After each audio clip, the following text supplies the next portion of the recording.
Hello दोस्तों।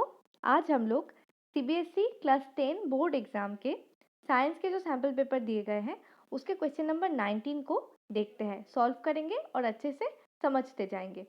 तो इसमें पहले एक पैराग्राफ दिया गया है, उसको पढ़ने के बाद आपको एनी 4 क्वेश्चंस अटेम्प्ट करना है 19(1) से 19(5) के अंदर। तो यहाँ पे क्या लिखा है मैं थोड़ा ब्रीफली आपको बता देती हूँ। सुमति एक गर्ल है, वो नाइट स्काई के जो स्टार्स है उसको देखना चाहती थी। तो बहुत रिसर्च करने के बाद उसको पता चला कि उसके लिए उसको टेलीस्कोप चाहिए। ठीक है, तो उसके बाद वो और रिसर्च की तो उसको पता चला कि टेलीस्कोप दो टाइप के होते हैं, एक रिफ्लेक्टिंग टेलीस्कोप और एक रिफ्रैक्टिंग टेलीस्कोप। अब दोनों अलग क्यों है?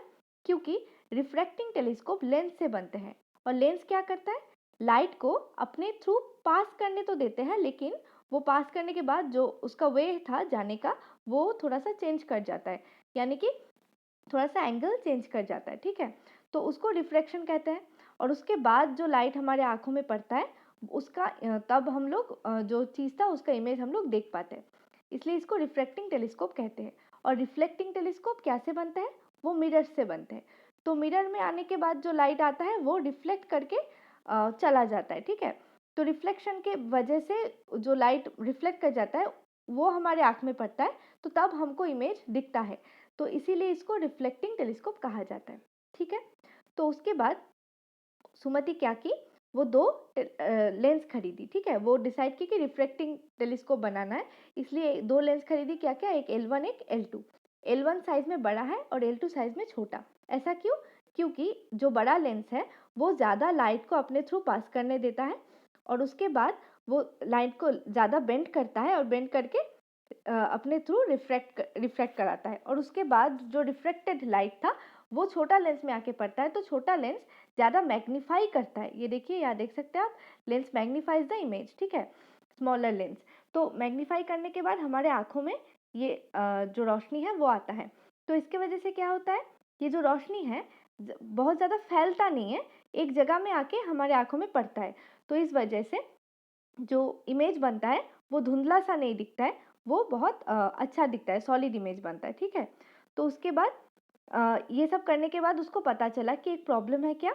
जो बिग और थिक लेंसेज होते हैं वो बहुत ज़्यादा पावरफुल तो होते हैं, लेकिन उसमें एक प्रॉब्लम है कि वो बहुत ज़्यादा भारी हो जाता है, हेवी हो जाता है। इसकी वजह से वो अपने प्लेस में होल्ड नहीं किया जा सकता है, गिर जाता है या उसका प्लेसमेंट खराब हो जाता है। और भी क्या पता चला कि उसको जो लेंस है, लेंस के सरफेस को एकदम पूरा फ्लॉलेस रखना ज़रूरी है, अदरवाइज जो इमेज हमको दिखेगा वो उसमें धुंधला धुंधला दिखेगा और ऐसा लगेगा कि it would be like looking through a dirty window. लगेगा कि हम लोग कोई गंदा विंडो से देख रहे हैं कोई चीज़, इसलिए वो चीज़ भी गंदा दिख रहा है। ठीक है, थोड़ा सा मतलब धुंधला धुंधला टाइप का दिखेगा। तो ठीक है, इतना पैसेज में दिया गया है। अभी हम लोग क्वेश्चन में चलते हैं। देखिए क्या बोला है। पहला question, based on the diagram shown, what kind of lenses would Sumati need to make the telescope? देखिए, आप देख सकते हैं यहाँ पे दो लेंस है, ये दोनों, ये कैसा लेंस है, किस टाइप के लेंस है? ये दोनों दो टाइप्स के लेंसेस होते हैं। एक होते हैं कन्वेक्स लेंसेस, एक होते हैं, ये हो गया कन्वेक्स, ये हो गया कनकेव लेंस। ठीक है, तो वो किस टाइप के था? इस टाइप के, तो इसलिए इसका आंसर हो जाएगा कन्वेक्स लेंस। ठीक है, आपको शायद कंफ्यूजन होता होगा इसमें, तो मैं आपको एक ट्रिक दे देती हूँ। कन्वेक्स में वेक्स आ रहा है, तो ये किसके जैसे साउंड करता है? विक्स के जैसा, है ना? तो विक्स क्या है? हम लोग वो गला में खुजली होता है तो एक विक्स टाइप का चॉकलेट खाता है ना, दिखता है ऐसा टाइप का। तो वो क्या कैसा होता है? वो चॉकलेट थोड़ी ना दबा हुआ होता है, ऐसा तो नहीं होता है, उठा हुआ होता है उसका सरफेस।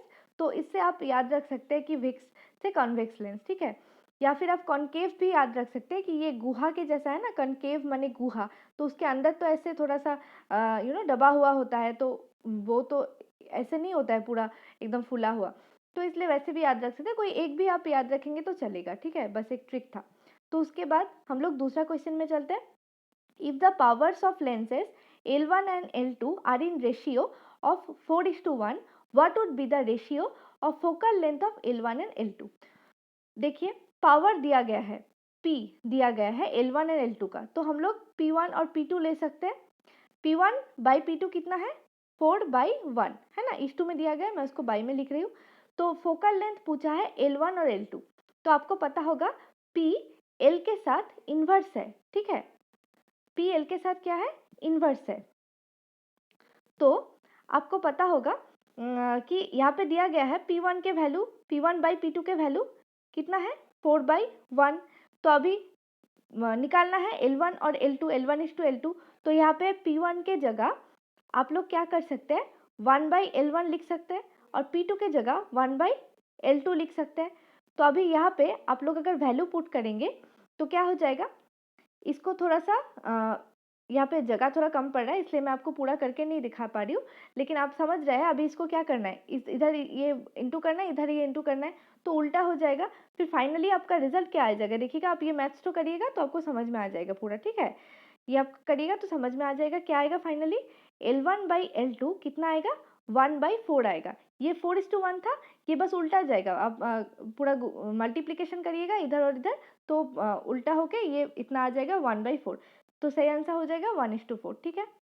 तो उसके बाद क्या होगा, third question, what is the formula for magnification obtained with a lens.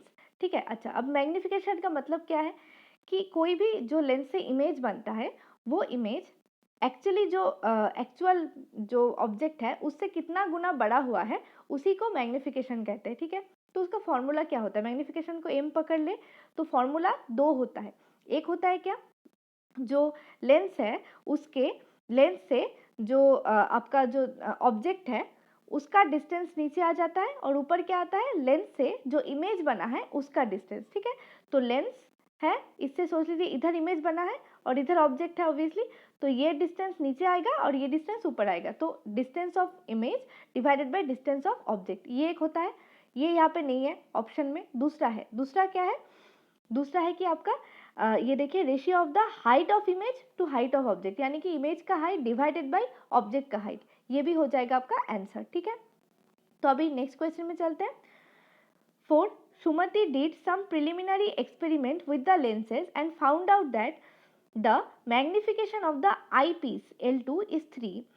If in her experiment with L2 she found an image of 24 centimeter from the lens, at what distance did she put the object। अभी इसमें क्या पूछा है, देखिए ये पहला question में जो आपको मैं फॉर्मूला बताई उससे मैच करता है। कैसे, इसमें आपको मैग्निफिकेशन दिया गया है, एम दिया गया है कितना 3 दिया गया है, आपको और क्या दिया गया है, distance found an image at 24 centimetre. तो इसका मतलब इमेज का जो डिस्टेंस है वो आपको दिया गया है 24 सेंटीमीटर, ठीक है।